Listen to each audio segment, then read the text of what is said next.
Hello hash coders, welcome to hash coders club. तो आज है हमारे डॉट नेट कोर की सीरीज़ की second video. As I promise you, in detail इस कोर्स में हम डॉट नेट कोर को कवर कर रहे होंगे। इस प्लेलिस्ट को देखने के बाद आप एक एंट्री लेवल डेवलपर या फिर एक एक्सपीरियंस डेवलपर हैं जो डॉट नेट में थे, now you want to switch your profile from dot net to dot net core, तो ये वीडियो आपके लिए भी है। The best thing about this playlist is that कि इस प्लेलिस्ट के द्वारा थ्रू आउट दिस प्लेलिस्ट हमने डॉट नेट कोर को बिल्कुल स्टार्टिंग से एडवांस एंड इंटरमीडिएट लेवल तक कवर किया है। एंड इवन इस प्लेलिस्ट के एंड में एक फुल स्टैक प्रोजेक्ट भी बनाएंगे जो कि एक सास होगा। एंड प्रोजेक्ट अभी के लिए मैं डिस्क्लोज नहीं कर रहा, it's going to be a surprise, but ऐसा प्रोजेक्ट बनाएंगे जो अभी तक यूट्यूब पे आपको नहीं मिलेगा डॉट नेट कोर में। एंड सेकेंड थिंग, अभी भी मैं ओपन हूँ, ओपन टू आइडियाज़। अभी भी अगर आपको लगता है कि हमें कोई स्पेसिफिक टाइप का प्रोजेक्ट बनाना चाहिए तो you can type it in the comment box. And second चीज़, अभी तक हमने फ्रंट एंड डिसाइड नहीं किया है, रिएक्ट या फिर एंगुलर में से कोई एक सेलेक्ट करके हम उस पर काम करेंगे। तो आपको जो बेटर लगे वो आप सजेस्ट कर सकते हैं। ज़्यादा टाइम ना वेस्ट करते हुए स्टार्ट करते हैं वीडियो को। So let's first discuss the agenda of today's session कि आज के इस सेशन में हम क्या क्या डिस्कस कर रहे होंगे।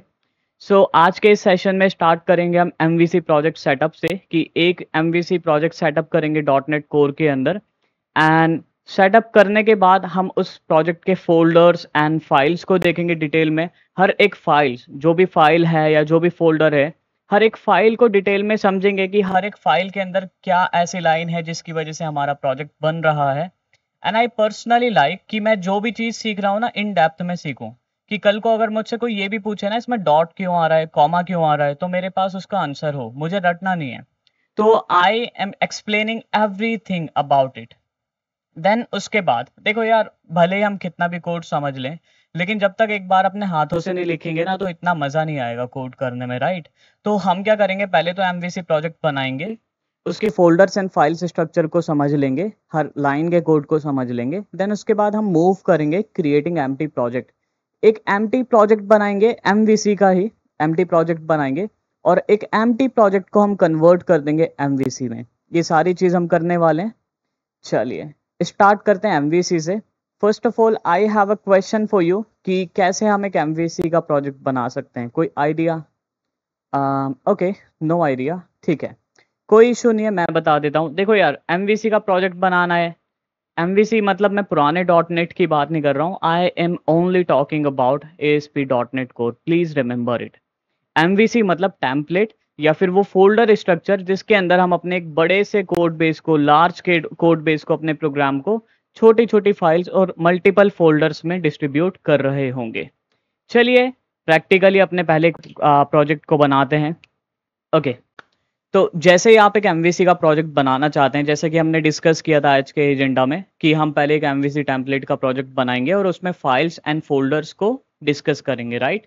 चलिए देखो, folder, I am only talking about the setup of the project कि प्रोजेक्ट को सेटअप कैसे करना है। And I am expecting you कि आपके पास पहले ही ऑलरेडी आपकी मशीन में दो चीज़ आपके पास अवेलेबल होंगी। And let me discuss those two things. तो वो कौन कौन सी दो चीज़ें हैं यार जो हमें चाहिए एएसपी डॉट नेट कोर का प्रोजेक्ट सेटअप करने से पहले? तो फर्स्ट थिंग फर्स्ट, हमें चाहिए एक visual VS studio, visual studio, visual studio code नहीं, विजुअल स्टूडियो 2022। और अगर आपके पास ऑलरेडी 2019 है या फिर 2022 है, इनमें से कोई भी एक हम यूज़ कर सकते हैं। बट अगर आपके पास 2022 है तो that is cherry over the cake. And I expect कि जब आप पहली बार विजुअल स्टूडियो को इंस्टॉल कर रहे थे तो आपने डॉट नेट के एसडीके को भी सेटअप कर रखा है। अगर नहीं किया तो यार कमेंट बॉक्स में बता देना। मैं समझता हूँ ये तो बहुत छोटी सी चीज़ है यार। जब हम किसी प्रोग्रामिंग को सीखते हैं, जब हम कोई एप्लीकेशन डेवलप करना सीखते हैं, हम उसका नेटवर्किंग पार्ट, ऑल दो बहुत सारे वीडियोस आपको यूट्यूब पे मिल जाएगी, बट आई पर्सनली थिंक कि थोड़ा सा R&D करो, गूगल पे जाके रिसर्च एंड डेवलपमेंट करो। Don't be a don't be a guy with golden spoon की जिसको सब आके स्पून से फीडिंग करा रहे हैं। थोड़ा सा खुद भी स्ट्रगल हर्डल करना सीखो। चलिए ठीक है, बहुत मोटिवेशनल स्पीकर बन गए भैया, संदीप महेश्वरी मत बनो, आप कोडिंग ही सिखाओ। चलो ठीक है, कर दें। अब जैसे ही आप विजुअल स्टूडियो कोड इंस्टॉल कर लेंगे, sorry not visual studio code, visual studio 2022 या फिर विजुअल स्टूडियो 2019, जैसे ही आप ये इंस्टॉल कर लोगे उसके बाद आपको ना कुछ इस प्रकार का इंटरफेस मिलेगा। इस इंटरफेस में लेट मी टेल यू, यहाँ पे कुछ प्रोजेक्ट हैं प्रोबेबली जो मैं कभी सेशन दे रहा हूँ उसमें मैंने बनाए होंगे। एक है फर्स्ट mvc.sin करके empty। So these are the list of my previous projects जिनको मैंने कभी अपने जीवन काल में बनाया था। क्योंकि अभी आपने सिर्फ इस सॉफ्टवेयर को इंस्टॉल किया है, इस IDE को इंस्टॉल किया है, तो प्रोबेबली ये जो लिस्ट है ना, लिस्ट ऑफ एग्जिस्टिंग प्रोजेक्ट आपको नहीं दिख रहे होंगे। कोई घबराने वाली बात नहीं है, ब्लैंक स्क्रीन आ रही होगी। ओके, एंड राइट साइड पे ये हमारे पास कुछ 4 ऑप्शन है। पहला, clone a repository. If you know about GitHub then it's cherry over the cake. अगर नहीं जानते तो कमेंट कर देना है, गिट एंड गिटहब के ऊपर भी प्लेलिस्ट बना देंगे। चलिए, क्लोन मतलब देखो गिटहब क्या है, एक क्लाउड एक प्लेटफॉर्म है जहाँ पे बहुत सारे लोग ना जाके अपने कोड को डिस्ट्रीब्यूट करते हैं या फिर अपलोड कर देते हैं, राइट। तो रेपोजिटरी उस फोल्डर को कहते हैं, उस क्लाउड स्टोरेज पे आप इसको ऐसे समझ सकते हो। अगर आपके पास उसका लिंक है तो आप उससे इसको क्लोन कर सकते हो, यानी कि किसी और के प्रोजेक्ट में आप आगे उसको फर्दर काम करना चाहते हो तो you can do something like that. And अगर आपके पास ऑलरेडी एक प्रोजेक्ट आपके खुद की कंप्यूटर मशीन में है एंड वो ऑप्शन आपको यहाँ इस लिस्ट में नहीं दिख रहा, then you can click on this open a project और अ सॉल्यूशन। देन आपको ये फाइल एक्सप्लोरर दे देगा एंड उस लोकेशन को सेलेक्ट कर लेना जहाँ पर आपका प्रोजेक्ट है and then it will open. Then इसमें थर्ड ऑप्शन है open a folder, local folder. आपके पास कोई लोकल फोल्डर आपके कंप्यूटर में you want to open it, you can also do this, but I am assuming that you are just starting with the MVC। And अगर आपके पास कोई already developed project भी है, still I will request you to create a new project. So what we are going to do, we are going to create a new project, and how we will be creating a new project, let me just show you. So we just have to click on this button that is create new project। इस पर click करते हैं। अब जैसे ही इस पर click करेंगे ना, here ये आपको दिखा देगा लेफ्ट साइड में। देखो वैसे तो ज़्यादा टाइम इस पे लेकिन इन्वेस्ट करना नहीं चाहिए, but personally I think we should be knowing each and everything जो भी हमारे सामने, हमारी आंखों के सामने हो, राइट। तो यहाँ पे मुझे दिखा रहा है रिसेंट प्रोजेक्ट के टेम्पलेट्स जो मैंने रिसेंटली यूज़ किए हैं। मैंने यूज़ किया है ASP.NET Core MT को, मैंने यूज़ किया है ASP.NET Core वेब ऐप यानी कि MVC को, मैंने वेब API को भी यूज़ किया है। So these are the recent project templates that I have just used. Okay, and आपको यहाँ पे नल दिखा रहा होगा, मतलब एक ब्लैंक स्पेस दिखा रहा होगा अगर आप जब जस्ट स्टार्ट कर रहे हो। तो कोई बात नहीं, कोई घबराने वाली बात नहीं है। Now what we will do, यहाँ पर if you can see at this area, यहाँ पर एक सर्च बार है। इस सर्च बार में आके आपको पता है क्या करना है, यहाँ पे only you have to search about the project. तो क्योंकि पहला प्रोजेक्ट जो हम बनाने वाले हैं .NET कोर का, वो बनाने वाले हैं MVC को यूज करके, राइट। तो हम यहाँ पे यूज करते हैं ASP.NET Core MVC। सो जैसे ही मैंने ये सर्च किया and you can see, let me select pen tool. Okay, तो यहाँ पे देखो एक तो ASP.NET Core web app model view controller, the same यहाँ पर है, ठीक है। एक नीचे दोबारा है ASP.NET Core web app and model view controller. अब मेरे पास क्वेश्चन ये है कि यार जब दोनों ही MVC का टेम्पलेट बना रहे हैं, सो व्हाई द हैक ये विजुअल स्टूडियो मुझे 2 बार ये दिखा रहा है। अब आप ऐसे सोच सकते हैं कि यार इसने 2 बार दिखा दिया, ठीक है, बट मुझे नहीं लगता कि यार ये ऐसे अननेसेसरी दिखा रहा है। एंड इससे पहले एक और क्वेश्चन पूछता हूँ आपसे, व्हाट इज .NET कोर। सी अगर मैं Node.js की बात करूँ, सो Node.js is run time environment of JavaScript, एक खास लैंग्वेज का रन टाइम इन्वायरमेंट है। सर्वलेट की बात करूँ तो जावा से रिलेटेड है। Django की बात करूँ so that is framework of Python. अगर मैं .NET कोर की बात करूँ तो make sure .NET core is not the .NET core is not the framework of C#। Let me tell you it very clearly, .NET core C# का project बनाने का framework नहीं है। That is a different thing कि हम .NET core में जो project बना रहे हैं web application project, C# language को यूज कर सकते हैं, but it does not mean कि आप सिर्फ और सिर्फ C# लैंग्वेज को यूज करके ही प्रोजेक्ट बना सकते हो। There are other options as well.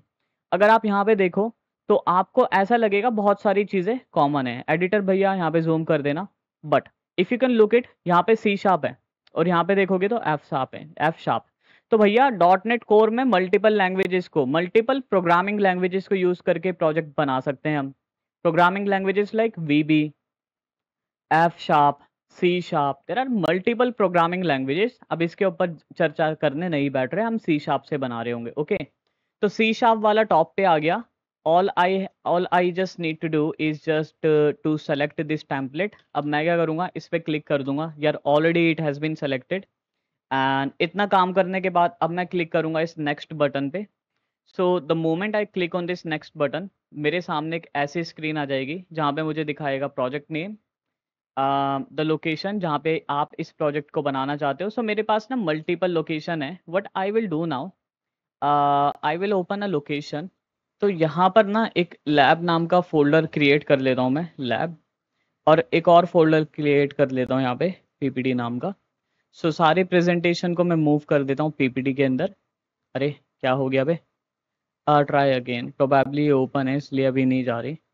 तो ठीक है, इसको बाद में रख देंगे। एंड लैब एम्प्टी है। अब मैं क्या करूँगा, इस लोकेशन को ऊपर से कॉपी कर लूँगा, बिकॉज आई वांट कि मेरा जो प्रोजेक्ट बन रहा है डॉट नेट कोर का वो इस लोकेशन पे आए। इस लोकेशन को ऊपर से कॉपी किया। कैसे कॉपी करेंगे भैया, यहाँ पे आके क्लिक कर दो, सेलेक्ट एवरीथिंग, कॉपी। ये क्या हो गया, copy it and go back to this, and यहाँ पर आकर हम पेस्ट कर देंगे। So this is our location and ठीक है। अब प्रोजेक्ट नेम में क्या प्रोजेक्ट बनाएंगे, चलो एक काम करते हैं, फर्स्ट MVC। ओके, इसको क्रिएट लाइक ये नाम रख दिया। अच्छा, एक और चीज़ दिखा रहे हैं यहाँ पे, solution name. If you know about solution, then that is cherry over the cake. But if you do not know about solution, let me tell you. देखो solution ना एक फोल्डर है, प्रोजेक्ट भी एक फोल्डर है जिसके अंदर प्रोजेक्ट से रिलेटेड फाइल्स होंगी। सोल्यूशन एक ऐसा फोल्डर होता है जिसके अंदर मल्टीपल प्रोजेक्ट्स को रखा जा सकता है, राइट। वो बात अलग है कि अभी हम एक सिंगल प्रोजेक्ट बना रहे हैं, बट समटाइम्स क्या होगा, आप माइक्रो सर्विसेज में काम कर रहे हो, या फिर समटाइम्स इट कैन हैपन कि आपको ना एक सेम सॉल्यूशन के अंदर मल्टीपल प्रोजेक्ट्स को रखना पड़े। सो या it is talking about solution कि ये क्या बोल रहा है, देखो ये बोल रहा है place solution and project in the same directory. अगर आप इस पे टिक नहीं करोगे तो पता है क्या होगा, पहले ना इस लोकेशन पे, जो लोकेशन हमने यहाँ पर रखी है, इस लोकेशन पे इस नाम का एक फोल्डर बनेगा जो सॉल्यूशन होगा। फिर इसके अंदर एक और इस नाम का फोल्डर बनेगा जो प्रोजेक्ट होगा, और इसके अंदर प्रोजेक्ट से रिलेटेड फाइल्स होंगी। अभी मैंने लास्ट 30 सेकेंड्स में जो बोला, प्रोबेबली अगर आपको समझ ना आया हो ना, तो डिमोटिवेट होने की कोई ज़रूरत नहीं है। वीडियो में बने रहें, थोड़े टाइम में समझ आ जाएगा। अभी इसको स्किप करते हैं, ठीक है। देन नेक्स्ट पे क्लिक करते हैं। नेक्स्ट पे क्लिक करते ही मुझे एक और इंटरफेस दिखा। अब depending upon the version of the SDK जो आप यूज़ कर रहे हो, उस वर्जन के ऊपर डिपेंड करेगा कि आपके पास कौन कौन से फ्रेमवर्क्स यहाँ पे, फ्रेमवर्क्स के वर्जन यहाँ पर अवेलेबल हैं। So we have 2 versions, .NET 8 that is LTS long term support वाला, एक और है .NEट स्टैंडर्ड टर्म सपोर्ट। तो अभी लॉन्ग टर्म सपोर्ट को यूज़ करते हैं। देखो .NET कोर 9 भी हम इसमें कवर करेंगे, बट अभी 8 से स्टार्ट करते हैं, ठीक है। ऑथेंटिकेशन टाइप, अभी इसको बाद में इसमें माइक्रोसॉफ्ट आइडेंटिटी प्लेटफॉर्म ऐड करेंगे, अभी इसको नन कर देते हैं, ठीक है। और कन्फिगर फॉर HTTPS, ठीक है। और लाइनक्स, अभी कंटेनराइजेशन नहीं करना, डोकराइज नहीं करना। डोकर क्या है देखो मैं बताता हूँ आपको, मैं क्यों बताऊँ अभी अभी इसको जानने की ज़रूरत नहीं है, बाद में जानेंगे, इग्नोर करो इसको।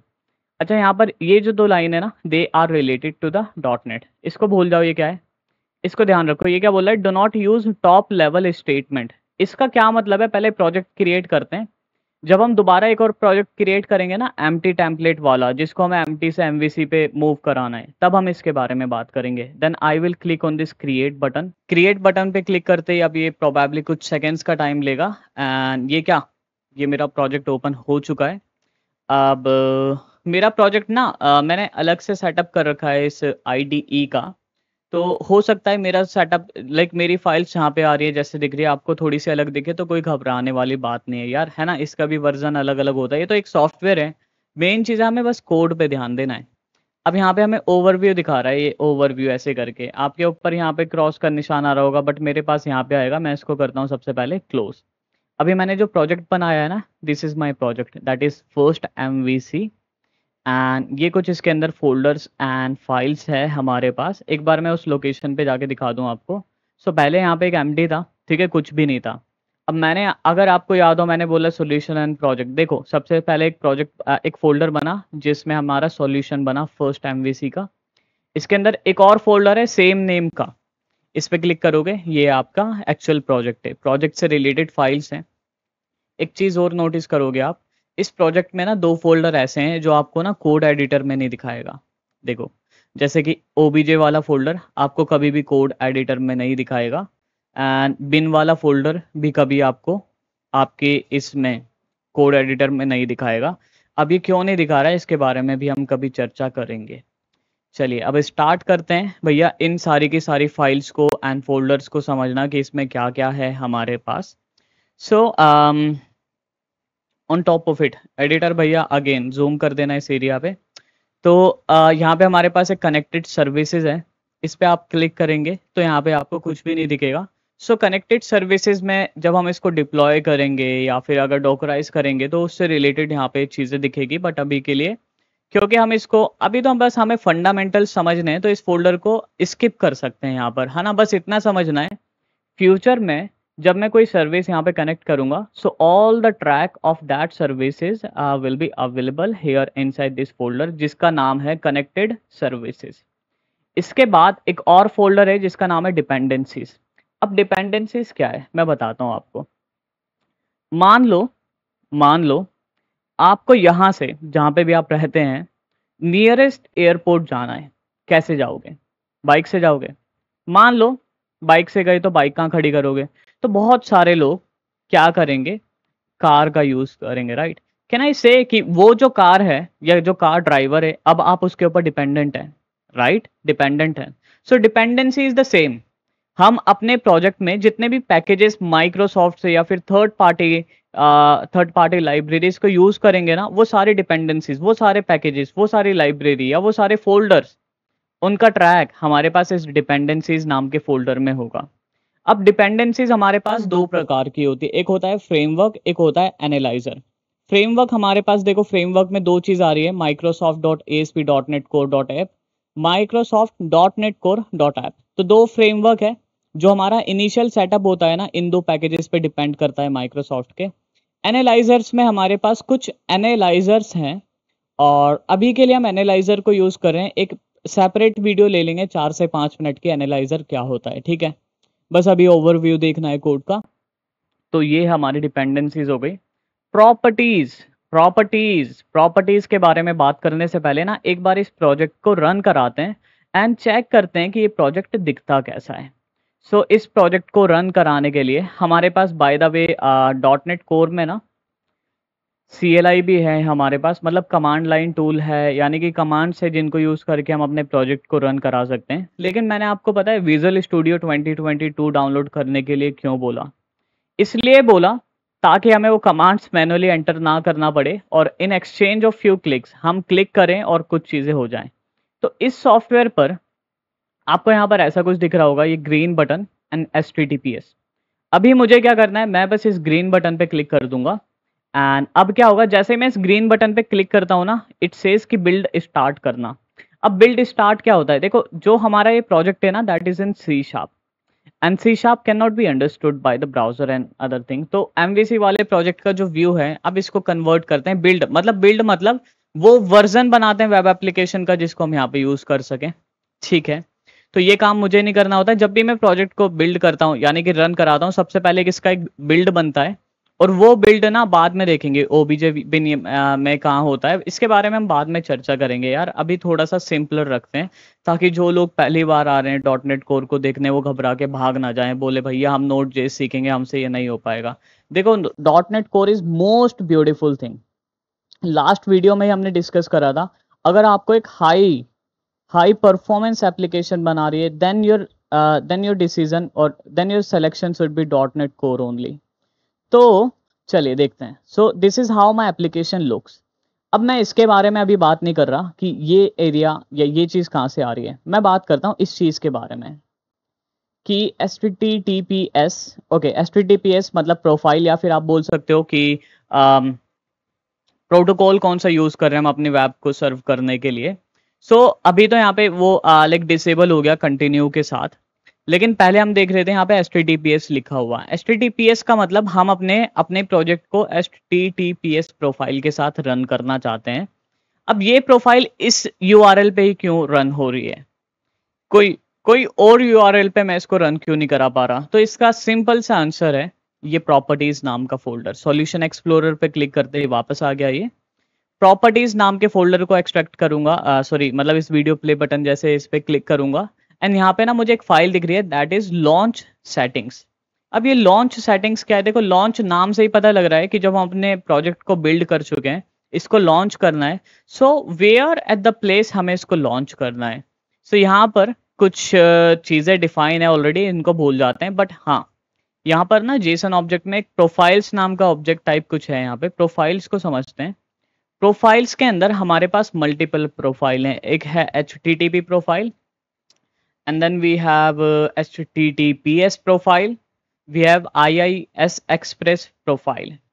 तो .NET कोर ना एक्सप्रेस को यूज करता है सर्वर को रन कराने के लिए। थोड़ी एडवांस चीज़ें बाद में बात करेंगे, ठीक है। HTTPS और HTTP हमारे पास दो प्रोटोकॉल हैं जो वेब एप्लीकेशन में हम लोग यूज करते हैं। अगर मैं अपने एप्लीकेशन को स्टॉप कर दूं, ठीक है, ये ड्रॉप डाउन जैसा आइकन है, इस पे क्लिक करके HTTP क्लिक कर दूं और सॉरी, और अगर अब अपने प्रोजेक्ट को रन कर रहा हूँ, देखो दोबारा बिल्ड हो रहा है and it will take some time. Probably build हो चुका है। अब की बार आप देखोगे यहाँ पे ना HTTPS नहीं आ रहा, सिर्फ ये आ रहा है। लेकिन इसको कॉपी करके दिखाऊं मैं, कहीं नोटपैड ओपन कर देते हैं जी। एक और, ठीक है, नोटपैड पे देखो सिर्फ HTTP आ रहा है, यहाँ पे नहीं दिखा रहा। कोई नहीं,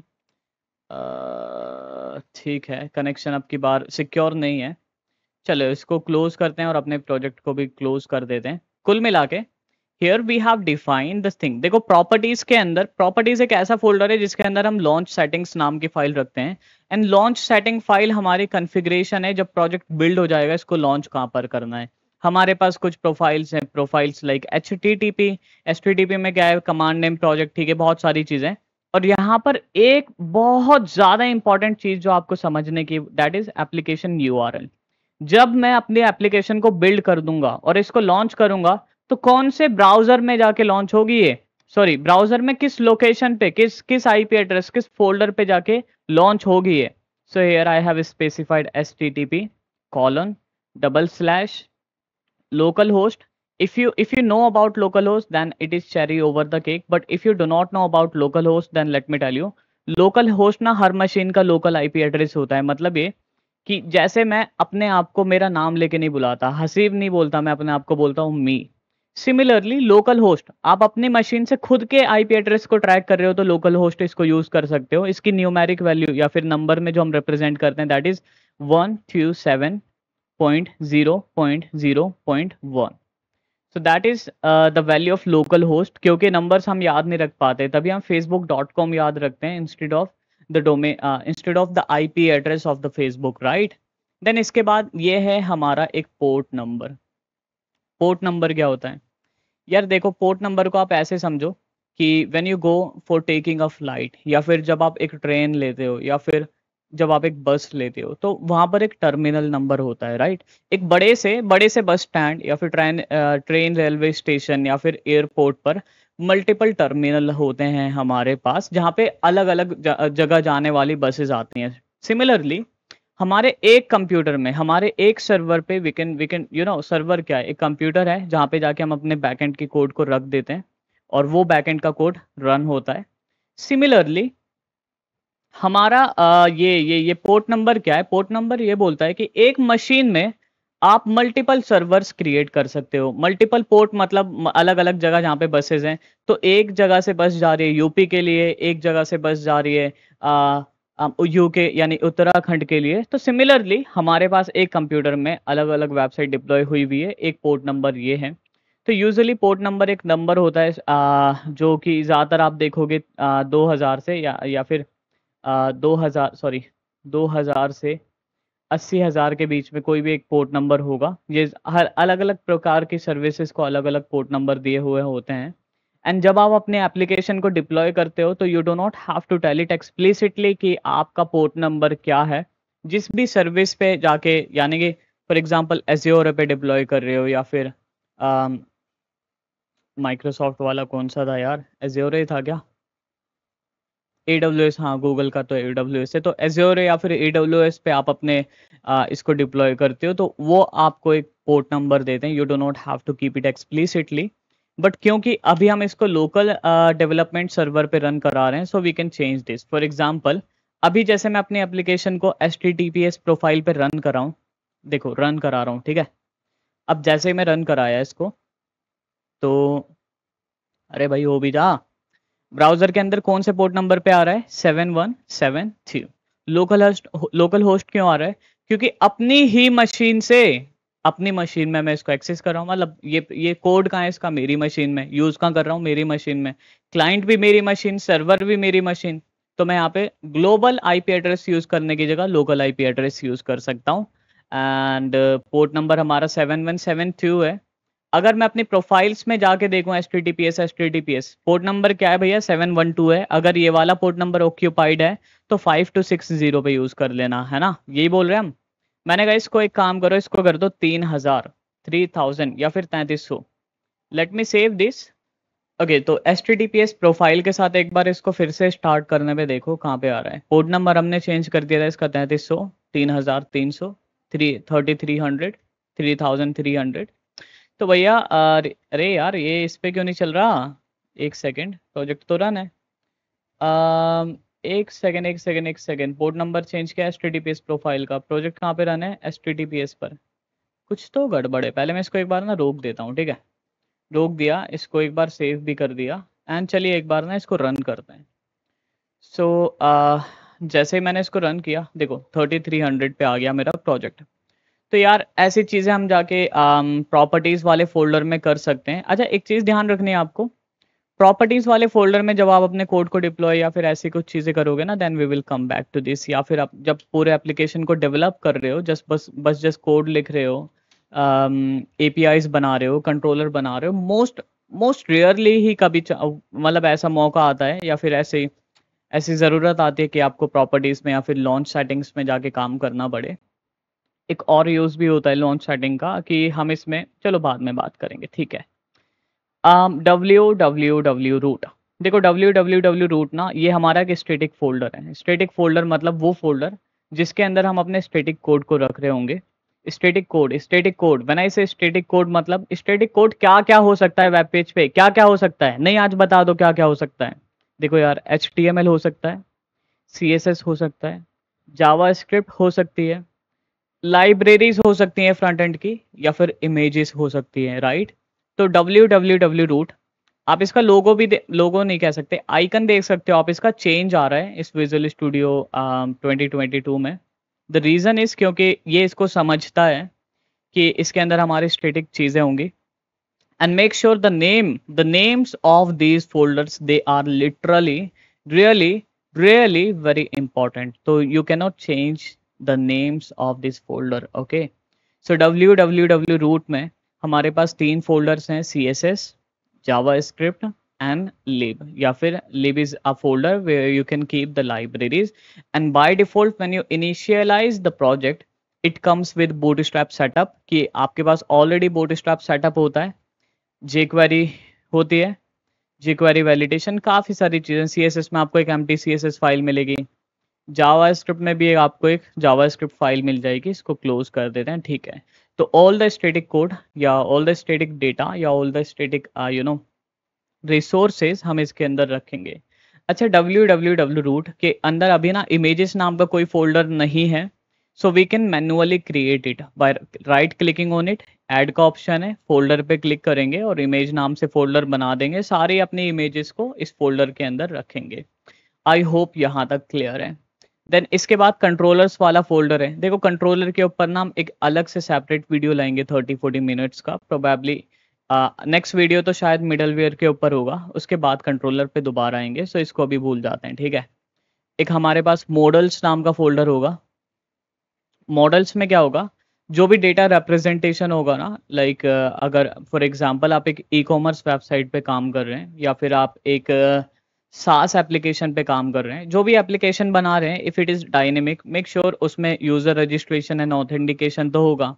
मतलब यूजर रजिस्ट्रेशन के वक्त अपनी डिटेल्स देगा और उन डिटेल्स को हम अपने डेटाबेस में सेव कर लेंगे, राइट? यही तो मैं बोल रहा था, ठीक है।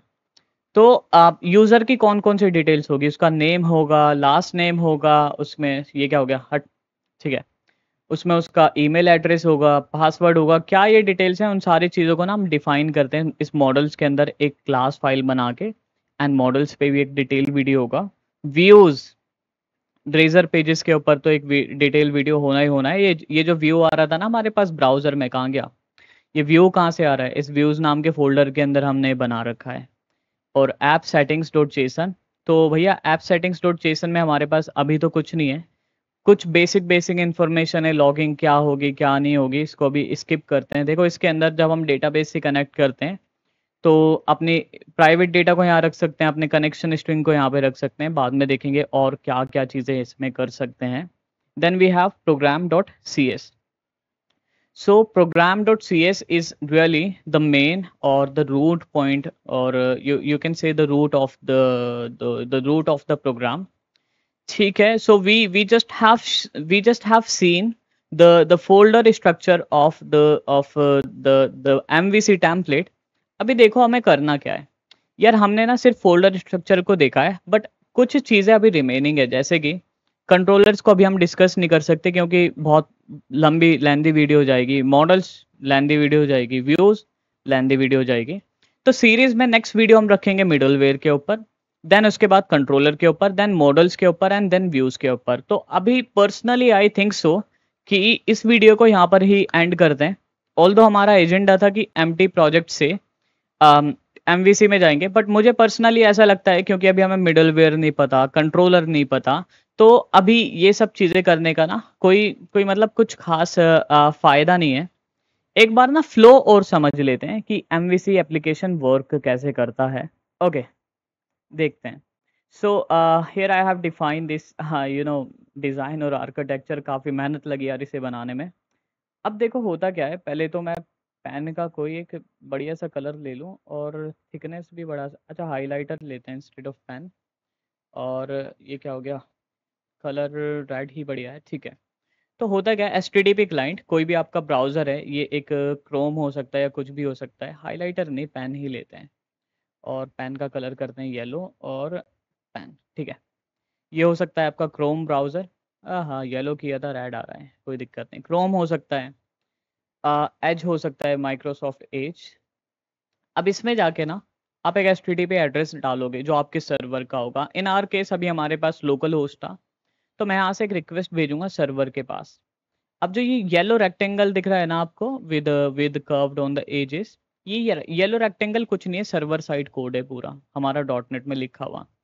अब डॉटनेट का कोड का फ्लो कैसे रन होता है, like how does it work? So whenever a request just comes to the program.cs, sorry, whenever we are sending a request to the HTTP client, um, okay तो देखते हैं यार कि MVC का जो जो पैटर्न है या MVC का इंटरनल फ्लो कैसे होता है। देखो होता क्या है कि इमेजिन ये आपका HTTP क्लाइंट है, ये HTTP क्लाइंट हो सकता है कोई क्रोम ब्राउज़र, ठीक है, कोई क्रोम ब्राउज़र हो सकता है या फिर एज हो सकता है, सफारी हो सकता है, बहुत सारे हमारे पास ब्राउज़र हो सकते हैं। इन ब्राउज़र से हम एक एचटीटीपी रिक्वेस्ट भेजेंगे सर्वर पर। एंड ये जो येलो कलर का आपको रेक्टेंगल दिख रहा है कर्व के साथ ऑन द एजेस, ये रेक्टेंगल कुछ भी नहीं है, सर्वर है हमारा, ठीक है। अब इस सर्वर पे जो भी रिक्वेस्ट आएगी it must have to go first of all program dot C S. तो जब हमारा कोड बिल्ड हो रहा होता है ना, बिल्ड होते वक्त क्या होता है, program dot C S, make sure program dot C S is the main file. Next video में प्रोग्राम डॉट सी एस को हम डिटेल में समझेंगे, बट अभी के लिए इन शॉर्ट मैं आपको बता दूं, प्रोग्राम डॉट सी एस में ना 4 बहुत ज़्यादा इंपॉर्टेंट चीज़ होती है। पहली चीज़ बिल्डर। बिल्डर हमारा वो चीज़ होती है जो हमारे एप्लीकेशन को बिल्ड करता है। तो बिल्डर की कॉन्फ़िगरेशन हम यहाँ पे करते हैं, देन उसके बाद अपने एप्लीकेशन में सर्विसेज रजिस्टर करते हैं, देन सर्विसेज को इनिशियलाइज करते हैं एंड देन मिडलवेयर इसके अंदर पास कर देते हैं। अब क्योंकि ये सारी चीज़ें अभी हमें नहीं पता है तो थोड़ा सा कॉम्प्लिकेटेड ज़रूर होगा समझने के लिए, पेशेंस रखेंगे। नेक्स्ट वीडियो में हम मिडलवेयर ला रहे हैं तो मिडलवेयर क्लियर हो जाएगा, नेक्स्ट वीडियो देखना, ठीक है। एंड देन होगा क्या, जो भी रिक्वेस्ट आ रही है उसका एक यूआरएल होगा, एक रिक्वेस्ट टाइप होगा। फॉर एग्जांपल लेट्स से आप प्रोडक्ट के लिए रिक्वेस्ट भेज रहे हो, तो यहाँ से उस कंट्रोलर के लिए जाएगा जहाँ पे प्रोडक्ट है। अब कंट्रोलर ये चेक करेगा कि डेटाबेस में से प्रोडक्ट लाने हैं क्या, ये आएगा मॉडल के पास, एंड मॉडल EF कोर के थ्रू डेटाबेस से कनेक्ट करेगा, एंड देन डेटाबेस आएगा। सपोज कि यार प्रोडक्ट पे नहीं, होम पेज पे जाना चाहता है, तो कंट्रोलर बोलेगा होम पेज रिटर्न करा रहा है ये वाला एक्शन, एंड एक्शन आएगा व्यू में, एंड व्यू एक्शन से होते हुए दोबारा कंट्रोलर से होते हुए यहाँ से हमारे इस क्लाइंट के पास आ जाएगा। अच्छा, अभी मुझे क्या समझ आ रहा है कि यार अगर अभी हम इस आर्किटेक्चर को या पैटर्न को समझ रहे हैं ना, सो थोड़ा सा कॉम्प्लिकेटेड होगा, because so many things we do not know about, there are so many things जिनके बारे में हमें नहीं पता। हमें बिल्डर सर्विसेज, ये सारी चीज़ें ना अभी सर के ऊपर से ऐसे आगे ऐसे जा रही होगी सर के ऊपर से, because we do not know about it, right. तो नेक्स्ट वीडियो में पहले सारे चीज़ें प्रिपेयर कर लेते हैं, देन उसके बाद जाएंगे MVC से, सॉरी एक एम्प्टी प्रोजेक्ट से MVC पे। अगर वीडियो अच्छा लगा हो तो प्लीज़ यार, मेहनत लगती है, लाइक शेयर एंड सब्सक्राइब कर देना, एंड कमेंट्स में प्लीज़ बताना रिएक्ट से फ्रंट एंड करना या एंगुलर से, एंड ऑल्सो प्लीज़ बताना कि कौन से एप्लीकेशन को हम बना सकते हैं, लाइक कौन सी एप्लीकेशन बनाना चाहिए। E-कॉमर्स ये सब बहुत पुरानी हो गई, कोई SaaS बनाएंगे, system as a software service. Now I just want to know कि यार SaaS में क्या बना सकते हैं, कोई हायरिंग प्लेटफॉर्म बनाना है या फिर कोई प्रोजेक्ट मैनेजमेंट प्लेटफॉर्म बनाना है, ये आपके ऊपर है। प्लीज आप कोई भी सजेशन दीजिए, जिसकी सबसे ज्यादा वोटिंग होगी, जो सबसे ज्यादा स्पैम करेगा इन द कमेंट, हम उस ही प्लेटफॉर्म को लेंगे। Thank you so much for watching the video, have a good day, करते रहो कोड, बाय।